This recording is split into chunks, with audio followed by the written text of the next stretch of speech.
নির্বাচন, গণতন্ত্র সহ সব ধরনের কাজে ডক্টর মোহাম্মদ ইউনূসের নেতৃত্বাধীন অন্তর্বর্তীকালীন সরকারকে যুক্তরাষ্ট্রের পূর্ণ সমর্থনের কথা জানিয়েছেন মার্কিন প্রেসিডেন্ট জো বাইডেন।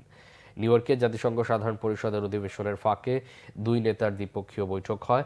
বৈঠকে ছাত্র জনতার গণ অভ্যুত্থানে রচিত হওয়া নবরূপে গণতন্ত্র ফিরে পাওয়া বাংলাদেশ পুনর্গঠনে সরকারের পাশে থাকার আশ্বাসও মার্কিন প্রেসিডেন্টের। এদিকে রোহিঙ্গা সংকট নিয়ে জাতিসংঘ সদর দপ্তরে উচ্চ পর্যায়ের বৈঠকে এই ইস্যুতে আন্তর্জাতিক সম্মেলন আয়োজনে জাতিসংঘ মহাসচিবের প্রতি আহ্বান জানিয়েছেন ডক্টর মোহাম্মদ ইউনূস। বিস্তারিত ফরুক বাপুর রিপোর্টে। স্বাধীনতার পর বাংলাদেশ যুক্তরাষ্ট্র সম্পর্ক কখনো ভালো, কখনো টানাপোড়েনের মধ্য দিয়ে গেছে। নানা উত্থান পতনের মধ্য দিয়ে যাওয়া সম্পর্ক গত এক দশকে যায় তলানিতে। আওয়ামী লীগ সরকারের সঙ্গে যুক্তরাষ্ট্রের সম্পর্কের অবনতি হয় গণতান্ত্রিক চর্চার অভাবের কারণে। তার সাথে যুক্ত হয় মানবাধিকার লঙ্ঘন এবং সুশাসন প্রতিষ্ঠা না করতে পারার ব্যর্থতা।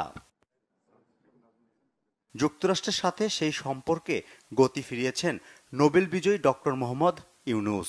বিগত ৩০ বছর পর দুই দেশের প্রধানের সাথে একান্ত বৈঠক শেষে তাদের বক্তব্য বলে দেয় সম্পর্কের উচ্চতা কোথায় পৌঁছাবে।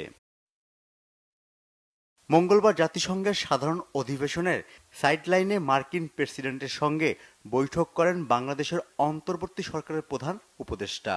বৈঠকে ডক্টর ইউনূস বিগত সরকারের আমলে সব ধরনের নিপীড়নের বিরুদ্ধে শিক্ষার্থীদের সাহসী ভূমিকা ও বাংলাদেশ পুনর্গঠনে তাদের গুরুত্বপূর্ণ অবদানের কথা জো বাইডেনকে জানান।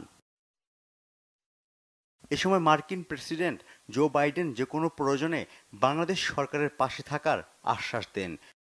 জো বাইডেন বলেছেন যে তার ফুল সাপোর্ট আছে বাংলাদেশের প্রতি, বাংলাদেশের ইন্টারিম গভর্নমেন্ট, প্রফেসর ইউনূসের যে ইন্টারিম গভর্নমেন্টের প্রতি, এবং উনি জানতে চেয়েছেন কি কি সাপোর্ট লাগবে। বৈঠকে প্রধান উপদেষ্টা জুলাই বিপ্লব চলাকালীন ও এরপরে বাংলাদেশি শিক্ষার্থীদের আঁকা দেয়াল চিত্রের ছবি সংবলিত দ্য আর্ট অব ট্রায়াম্ফ শীর্ষক আর্ট বুক মার্কিন প্রেসিডেন্টকে উপহার দেন। প্রায় ১৫ মিনিটের মতো দুই নেতার বৈঠক চলে। এদিকে যুক্তরাষ্ট্রের স্থানীয় সময় মঙ্গলবার সকাল ৮টায় জাতিসংঘের সাধারণ পরিষদের ৭৯তম অধিবেশনে যোগ দেয়া বিশ্ব নেতাদের স্বাগত জানাতে সংবর্ধনা অনুষ্ঠানের আয়োজন করেন সংস্থাটির মহাসচিব আন্তোনিও গুতেরেস। জাতিসংঘ সদর দপ্তরের উত্তর প্রতিনিধি লাউঞ্জের এ সংবর্ধনায় সেখানে যোগ দেন ডক্টর মোহাম্মদ ইউনূস।